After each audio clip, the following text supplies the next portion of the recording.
One.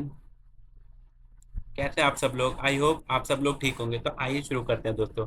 आज का जो टॉपिक है दोस्तों, उस टॉपिक में हम पढ़ेंगे वी लुकअप के बारे में। तो मैं यहाँ पे क्या करता हूँ, वी लुकअप को लिख देता हूँ कि कौन से फॉर्मूले के बारे में पढ़ेंगे हम पढ़ेंगे वी लुकअप के बारे में। ठीक है, ठीक है। अब देखो वी लुकअप काम क्या करता है। वी लुकअप हमारा काम करता है किसी वैल्यू के सहारे किसी दूसरी वैल्यू को फाइंड आउट करने में हमारी हेल्प करता है।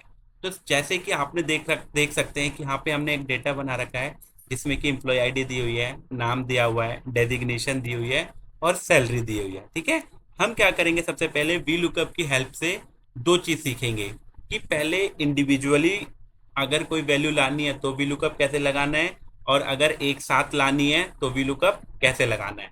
तो सबसे पहले हम देखेंगे कि अगर हमें इंडिविजुअली लानी है तो कैसे वी लुकअप लगाएंगे। तो देखिए, सबसे पहले मैं क्या करूँगा, यहाँ पे is equal to V lookup. ठीक है, is equal to V lookup. फिर लुकअप वैल्यू में किस वैल्यू के थ्रू आपको वैल्यू फाइंड आउट करनी है। तो मेरे को एम्प्लॉय आईडी के थ्रू क्या फाइंड आउट करना है, नाम फाइंड आउट करना है। तो कॉमा टेबल एरे क्या हो गया आपका, टेबल एरे हो गया आपका डेटा, जहां से आप डेटा को लाना चाहते हैं। फिर कॉमा, फिर कॉलम इंडेक्स नंबर। अब आप देखो कि आपको एक चीज ध्यान रखनी है कि कोई भी कॉलम कहाँ से काउंट होगा, कोई भी कॉलम वहां से काउंट होगा जहां से वो डेटा आप ला रहे हो और जो आपने लुकअप वैल्यू को सिलेक्ट किया है। जैसे सपोज मैंने क्या सिलेक्ट किया है, एम्प्लॉय आईडी। तो मैं एम्प्लॉय आईडी से डेटा को काउंट करूंगा, यानी कि मैं डेटा को कहाँ से काउंट करूंगा, एम्प्लॉय आईडी से। ठीक है, फिर कॉमा, कॉमा के बाद मैं क्या लाऊंगा, column index number. Column index number मेरा, एम्प्लॉय आईडी मेरी कॉलम पहली है और नेम मेरा कॉलम दूसरा है।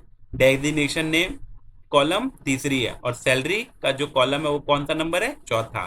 तो मेरा जो नाम का कॉलम है वो दूसरा नंबर है। तो कॉमा दो, कॉमा जीरो, ब्रैकेट क्लोज और एंटर। अब एंटर आ गया। अब लेकिन यहाँ पे वैल्यू हैज एन ए आई, क्यों? क्योंकि यहाँ पे अभी हमने एम्प्लॉय आईडी नहीं डाली। तो सपोज मेरे को एम्प्लॉय आईडी डालनी है, यहाँ पे E105 का नाम पता करना है, E105। जैसे मैं एंटर करूंगा तो यहाँ पे आ गया नाम, ये देखिए E105 का जो नेम है एम्प्लॉय का वो क्या नाम है, अंजलि सिंह, वो आ गया। अब मेरे को सपोज इसी की डेजिग्नेशन लानी है। तो डेजिग्नेशन लाने के लिए मैं क्या करूंगा, is equal to V lookup, same चीज। फिर से मैं क्या करूंगा, एम्प्लॉय आईडी सेलेक्ट करूंगा, कॉमा, फिर एम्प्लॉय आईडी से मैं यहाँ से पूरा डेटा सेलेक्ट कर लूंगा, फिर कॉमा। अब देखो डेजिग्नेशन में का कॉलम इंडेक्स नंबर कौन सा है, तो एम्प्लॉय का था पहला जो मैंने यहाँ पे लुकअप वैल्यू पे दे रखा है, यहाँ पे आप देख सकते हैं। उसके बाद है नाम दूसरा और डेजिग्नेशन तीसरा। तो कॉमा, तीन कॉमा जीरो, ब्रैकेट क्लोज और एंटर। ठीक, ये डेजिग्नेशन आ गई। देख सकते हैं आप, अंजलि सिंह की जो डेजिग्नेशन थी क्या थी, COO थी। अब मेरे को इसकी सैलरी चाहिए।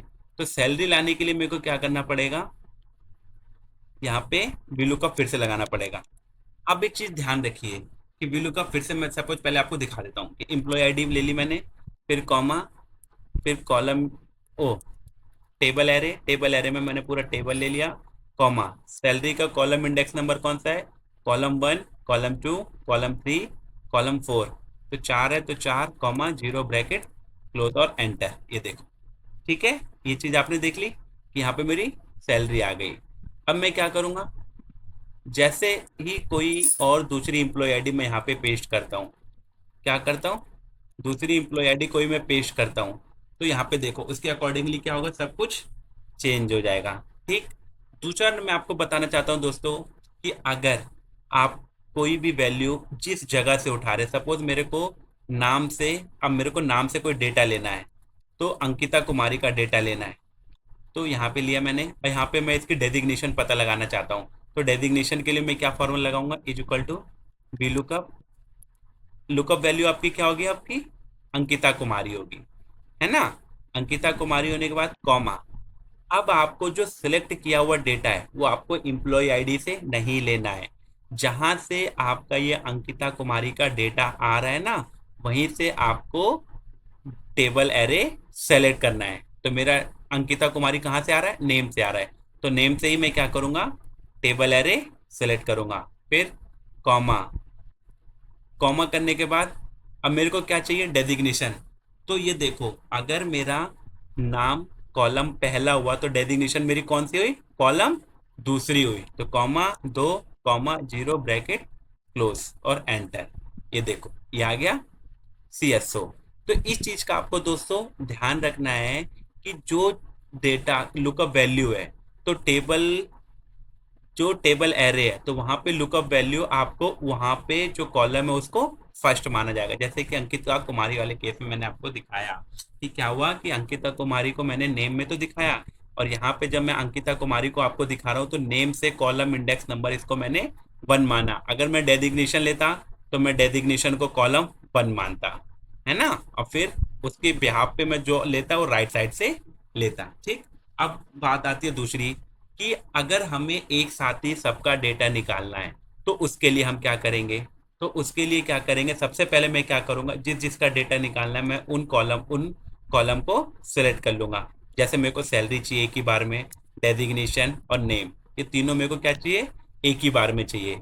तो इसके लिए मैं क्या फॉर्मूला लगाऊंगा, is equal to V lookup, फिर लुकअप वैल्यू मेरी क्या रहेगी दोस्तों, एम्प्लॉय आईडी हमेशा की तरह, फिर कॉमा, टेबल एरे, सेम चीज, टेबल एरे में हमने पूरा क्या कर लिया, डेटा सेलेक्ट कर लिया, फिर कॉमा। अब मेरे को एम्प्लॉय आईडी के सहारे क्या क्या चाहिए, नाम भी चाहिए, डेजिग्नेशन भी चाहिए और सैलरी भी चाहिए।